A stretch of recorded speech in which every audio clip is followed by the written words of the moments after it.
I don't pay too much attention to the scoreboard for a start. I can honestly say I would have said that irrespective of the result tonight. I didn't think we were too bad last week against Sydney, but they were really up for it and we weren't quite up for it, and that was probably the case tonight. And in today's footy, that means a lot. We were always going to the game thinking we'd like to play well as opposed to playing poorly, but it wouldn't have mattered. If we had played poorly, we'll front up next week when it really counts and make sure we put in a good performance. Is it a nice confidence boost given your last two games were clearly not at your best? Obviously, everything went well tonight. I wonder how much that means heading into the finals. Not much. I reckon your initial description was right. It's nice. Yeah, preferable. Those sort of things. Not amazing or spectacular. It is what it is. What counts is the next month. What about beating Collingwood both times this season? Does that count for anything? Oh, not really. We beat Hawthorn twice as well, but if we lose to them next week, that's going to mean a lot more. Beating Collingwood twice, don't take much out of that per se, but I think the way we beat them means something. I think the two games followed a similar pattern, especially early in the game, which is good for our confidence, but at the end of the day, that doesn't mean much either. You've still got to go out and put that sort of performance together when it really counts. The way you played, brought him together, the way you went about it. Yeah, we didn't think we were spectacular around the ball in the past month, and that was certainly an improvement. Interesting to note again, we lost the clearances. It doesn't mean much. There's a lot more factors in the game for us to play well, and things we value a lot higher. But that was an indicator in the past 2 weeks, and people have pointed it out, and rightly so. But we were never too concerned that it was a massive issue. You said you were on and Collingwood obviously weren't. How much of that is what they might have been holding back? I'm not going to speculate on that. If your eyes told you that, then you should report that. It's really hard for us to get a feel for that. No, he got a really minor knock, and it got to, I think, the 10 or 15 minute mark of the third quarter, and we were just trying to decide who to sub, so he seemed the best candidate. Is it in some ways getting through their injuries more important as well? Yep, absolutely. Yep. That is the most important thing. You can believe in signs and omens and form and all those sort of things. I don't think that means very much at all. So even if we had played poorly tonight, we'd still be going into a final series, really comfortable with our preparation, knowing that our best football is good enough. And nothing's happened tonight to change that. Tom Hawkins had some good moments tonight. Where does that leave Cam Mooney? Very much in the mix. Yeah, we're a long way away from selection for next week, but we would have no problem bringing Cam Mooney back into a final. What's going to be the key against the Hawks, Chris? Can you give me a little bit more time to think about it?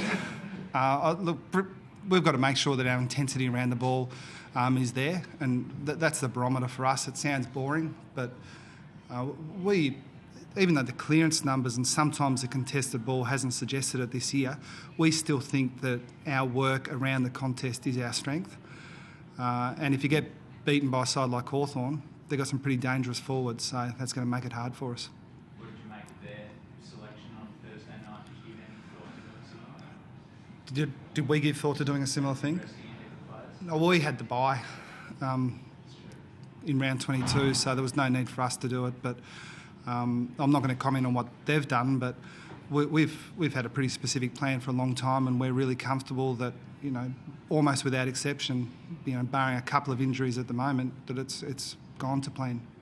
It's very impressive game. Daniel Menzel was in the balance. He really stood up in attack for you. This bloke who was out, I think, until round 21. Through injury. Through injury. Yeah. He's come back in and he's produced that a week out from the final. And he's still finding his way up into an extent. He's got a bit to him, hasn't he? Yeah, he does. Yeah, he's developing into a complete player. We've played him in defence a fair bit this year, and we're confident he can play through the midfield. But as a forward, he is really competitive. Very hard to beat one-on-one, and wins the ball in a contest, which we love at Geelong.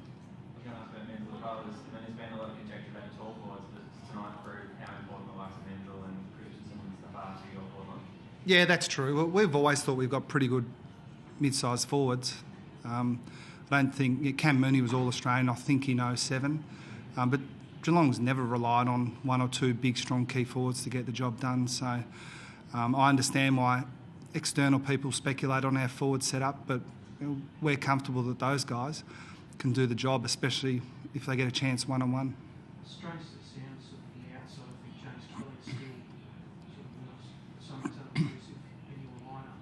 Tonight he just stopped on the field during that second quarter and took him out of the game. Just again, just a comment on how his performance was. Yeah, it baffles that he's not that he doesn't have a high profile, because we think he's probably been in our best 2 or 3 players this year.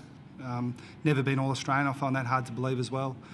But he's a really important part of a big midfield group, and that's always been a strength at Geelong long before I arrived.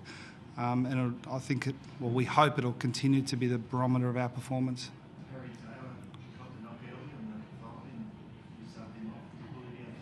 Yeah, he'll be fine. He absolutely could have gone on. But as I said earlier, we got midway through the third quarter and we were just almost trying to find guys to sub. So he got a tiny little knock to his leg and he seemed to be the worst of our guys. So we brought him off. Chris, much has been made this year about Geelong's older bodies, older players. Matthew Scarlett seemed to come off a few times in that second half. How's he doing? Played pretty well though, didn't he? He had a great game. Yeah. How's the body? He come off a couple of times. Looked sore Did he? on the bench. Yeah. I think he cramped a little bit really late, but no, we had no problems with Scarlo, that's for sure. No. So Joel Corey. Yeah, Lonigan had a cork last week. Could have played. Yeah, could have played, but we were always really honest with the fact that if we had guys that were anything like 50-50 going into this game, that they weren't going to play. He falls into that category. Joel Corey, we could have pushed him a little bit, but while he's not a certainty for next week, we're pretty confident he will be.